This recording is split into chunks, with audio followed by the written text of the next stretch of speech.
Hi అండి. ఇది వచ్చేసి మనకు పాములపాడు నుంచి విలేజ్కి వెళ్ళే రోడ్ అండి. ఇది ఎంట్రన్స్ గేటు. 12 ఎకర్స్ మామిడి, సీతాఫలం, దానిమ్మ, నిమ్మ తోట అండి. ఇది మీరు చూడొచ్చు. పొలం లేటివే అండి ఇవి. మామిడి వచ్చేసి ఈ రోడ్ బిట్టే వచ్చేసి సేల్ ఉందండి. 12 ఎకర్స్ లోపల ఒక రేకుల షెడ్ కూడా ఉంది.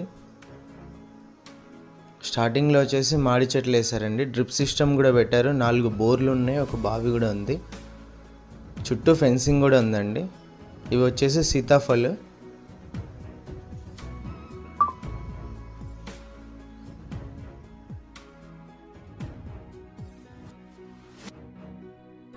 తోట మొత్తం చూడవచ్చు మీరు ఎలా ఉందని చెప్పేసి. రెడ్ సాయిల్ అండి ఇది వచ్చేసి.